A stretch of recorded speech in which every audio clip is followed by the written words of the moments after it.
নমস্কার বন্ধুরা, আমার এই ছোট্ট চ্যানেলে আপনাদের সবাইকে স্বাগতম। আমি আজকে ভেন্ডি আর ডিম দিয়ে আপনাদের দারুণ স্বাদের একটা রেসিপি করে দেখাবো। আশা করি এই রেসিপিটা দেখার পর আপনাদের ভালো লাগবে। তো রেসিপিটা করার জন্য দেখতে পাচ্ছেন এখানে আমি কিছু ভেন্ডি কেটে ধুয়ে পরিষ্কার করে নিয়েছি। এখন এই ভেন্ডিগুলো আমি অন্য একটা পাত্রে ঢেলে নিলাম। এবারে এই ভেন্ডির মধ্যে দিয়ে দিতে হবে একটা ডিম, তার সাথে দিয়ে দেব স্বাদ মতো একটু নুন। ভেন্ডি আর এই ডিমটা দিয়ে খুব ভালো করে মাখিয়ে নিতে হবে। দেখুন খুব ভালো করে কিন্তু মাখানো হয়ে গেছে।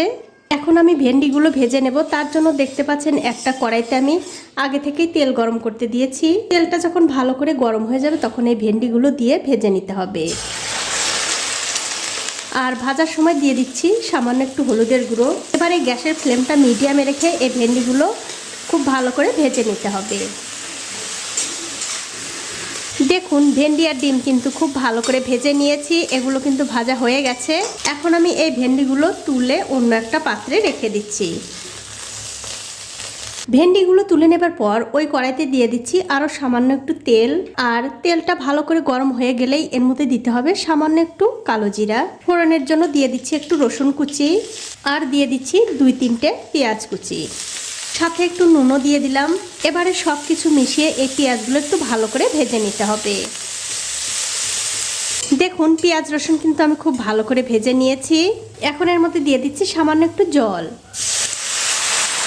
জলটা এই পেঁয়াজের সঙ্গে একটু ভালো করে মিশিয়ে দিয়ে এর মধ্যে দিয়ে দিচ্ছি হলুদের গুঁড়ো, জিরার গুঁড়ো, ধনিয়ার গুঁড়ো, লঙ্কার গুঁড়ো। সবশেষে এর মধ্যে দিয়ে দেবো সামান্য একটু নুন। নুনটা কিন্তু বন্ধুরা অবশ্যই বুঝে দিতে হবে, তার কারণ নুন কিন্তু অনেকবার দেয়া আছে। এবারে সব মশলার সঙ্গে এই পেঁয়াজটা আবারও খুব ভালো করে কষিয়ে নিতে হবে। দেখুন 2 মিনিট সময় ধরে এই মশলা কিন্তু আমি খুব ভালো করে কষিয়ে নিয়েছি। এখন আমি এর মধ্যে দিয়ে দিচ্ছি ঝোলের জন্য জল। এবারে জলটা এই মশলার সঙ্গে খুব ভালো করে মিশিয়ে দিতে হবে। তবে বন্ধুরা জলটা কিন্তু খুব একটা বেশি দেওয়া যাবে না, তার কারণ এই রেসিপিটা একটু গামাখা হলে খেতে বেশি ভালো লাগে। এবারে কিছুক্ষণ অপেক্ষা করতে হবে এই জলটা ফুটে ওঠার জন্য। তো দেখুন ঝোলটা কিন্তু ফুটে উঠেছে। এবারে ভেজে রাখা সেই ভেন্ডিগুলো দিয়ে দিতে হবে। তারপর এই ঝোলের সঙ্গে ভেন্ডিগুলো একটু ভালো করে মিশিয়ে দিয়ে একটা ঢাকা দিয়ে 2 থেকে 3 মিনিট এই ভেন্ডিগুলো রান্না করতে হবে। খুব একটা বেশি কিন্তু এই ভেন্ডিগুলো রান্না করার দরকার নেই, তার কারণ হচ্ছে আগে থেকেই ভেজে রাখা হয়েছে আর ভেন্ডি কিন্তু এমনিতেই একটু নরম থাকে। তো 3 মিনিটের মাঝে আমি ঢাকাটা একবার তুলে নিচ্ছি। তুলে নিয়ে এই ভেন্ডিগুলো একটু হালকা হাতে নাড়াচাড়া করে দেব। এতে করে কি হবে, সবগুলো ভেন্ডি সমানভাবে সেদ্ধ হয়ে যাবে। এখন ভেন্ডিগুলো কিন্তু একটু নাড়াচাড়া করে উল্টে পাল্টে দিলাম। তারপর আবার ঢাকা দিয়ে এই ভেন্ডিগুলো রান্না হতে দেব। তো 3 মিনিট পর আমি উপর থেকে ঢাকাটা আবার তুলে নিচ্ছি। আর দেখুন এই ভেন্ডি চচ্চড়িটা কিন্তু হয়ে গেছে। এবার আমি গ্যাসের ফ্লেমটা বন্ধ করে দিয়ে আপনাদের একটু পরিবেশন করেও দেখাচ্ছি কেমন হয়েছে। দেখুন এইভাবে ভেন্ডি চচ্চড়ি রান্না করে কিন্তু আপনারা গরম ভাত দিয়ে খেতে পারেন, খেতে কিন্তু ভীষণ ভালো হয়।